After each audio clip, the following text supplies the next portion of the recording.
California has been in the news recently because it's going to have an unusual redistricting effort. That means we're going to redraw the maps of our 52 congressional seats. And we're going to do that according to our governor, because Texas has been doing that, and Gavin Newsom is running for president in 2028, so he wants to show that he is on the cutting edge of Democratic opposition to Texas. But there's a problem. Texas doesn't have an independent commission, and Texas has a underrepresentation of Republicans in congressional seats. But what Gavin Newsom is doing is very strange. He is undermining an independent commission. It's been dominated by the left, but he doesn't even trust it.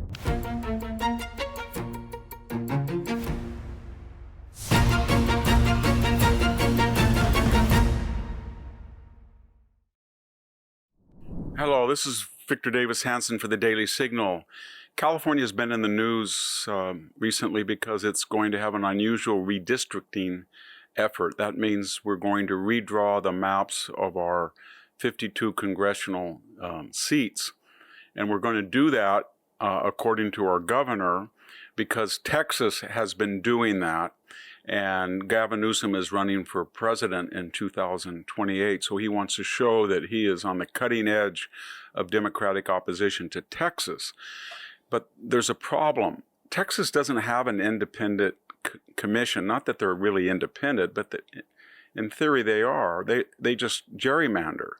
And Texas has a underrepresentation of Republicans in congressional seats. What I mean by that, if you look at the aggregate vote in Texas for the president or for senators or for the state legislature, and you get an aggregate Republican versus Democrat vote, and then you see how many seats they have, and does that percentage represent it?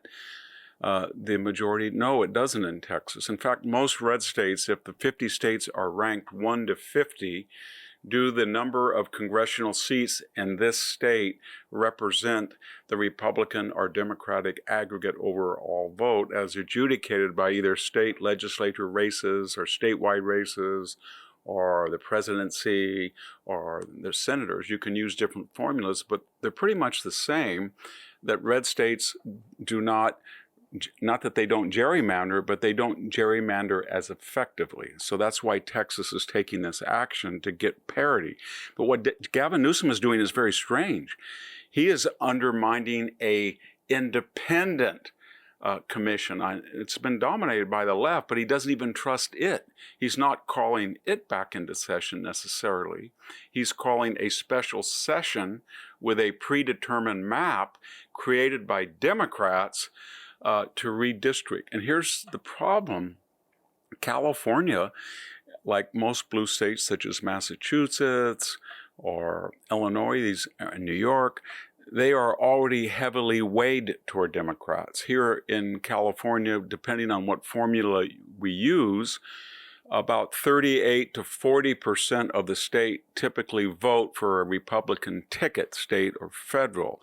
And yet, if you look at their 9 congressional seats, it's about 17%. So they're 20 to 22% underrepresented. So what Gavin Newsom is saying, I'm going to spend $250 million and I'm going to rush through the legislature, dominated with supermajorities from my party, a bill to turn a proposition over to the people so they will vote to suspend this already gerrymandered plan and get an hyper one, so that we are going to go from 17% of our congressional districts probably down to about 8%, and we'll have 8% even though the state votes 38 to 40% Republican. So the problem is he's A, challenging an independent commission that he used to praise. B, he's taking an overrepresented Democratic congressional districts, and he's trying to even more overrepresent them. And he's trusting that the people will not mind spending $250 million to have this rushed election before the next year's November, and then they will vote for it. And this will show that he is a fighter and on the cusp But the national mood is against him because, as I said, most of the red states are underrepresented through gerrymandering, and most of the blue states are overrepresented. What Gavin wants to do is he's targeting Republican Congress women and men, and he thinks that he can redraw the districts and put two Republicans incumbent in the same district, and then one will either drop out or they'll have to run against each other, and one will win, and they will be diminished by half. He doesn't care about the 40% of his own state that won't have any congressional representation. That's not on his plan. This is all the act of commission. But what is Gavin doing about the state? We've had 12 million people leave the state the last 10 years. 12 million. These were people not on public assistance. These are the entrepreneurial upper middle class. They've gone.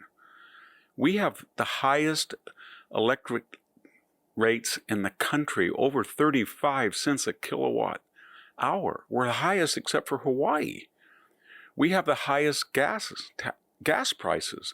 And now we have this carbon fuel formula and this new inflation-adjusted gas tax. So we're going to have the highest gas taxes and the highest actual price of gasoline. And together they're going to go up to maybe $6 a gallon. But that's not the end. He has driven out through hyper-regulation and bullying and berating oil refineries. We're going to drive two main ones out, and we're not going to have very many left. And if that should happen, gas could go up to $7 or $8 a gallon. Is he talking about Pacific Palisades? It essentially hasn't been rebuilt. It's completely in cinders. Why? Because of California regulations, environmental, social, equity, DEI, you name it. No zoning going on, a big fight that they want to take this beautiful Pacific Palisades historic neighborhood and have high-density, low-income housing in many areas, et cetera, et cetera. Bottom line, here is Gavin Newsom using four-letter words, expletives, boasting that he's going to attack Trump by spending $250 million to even make the notorious California congressional election map even more unfair as reply to Texas, which is not, it's not fair now. They may be doing something extraordinary, but they're trying to get their congressional districts to reflect their party breakdown in their state. And Gavin is doing this while he won't address gas. He won't address the flight of people. He won't address the highest taxes in the nation aggregate. He won't address electricity prices. And I just drove about 200 miles home today. I can tell you that if you get on the California freeways, such as they are, it's taking your life in their own hands. They have been on chains essentially since the 1970s, when the population was not 41 million, but about 17 million. So the population has doubled and the infrastructure is the same. And Gavin Newsom is doing what? He's doing another performance art, wiggling his head, saying the F word, the S word, trying to dare Trump to stop him, all in performance art for his next presidential run. Final observation, what he's counting on is nobody looks at the price of electricity, the price of food, the price of housing, the price of gas, on the infrastructure, crime rate, etc. in California. Because he, more than any other Californian, as a Bay Area City Council person, as a San Francisco mayor, as a lieutenant governor, and as a governor, has ruined this state. He took a natural paradise and he turned it into purgatory. Thank you very much. This is Victor Davis Hanson for the Daily Signal. Thank you for tuning in to the Daily Signal. Please like, share, and subscribe to be notified for more content like this. You can also check out my own website at victorhanson.com and subscribe for exclusive features in addition.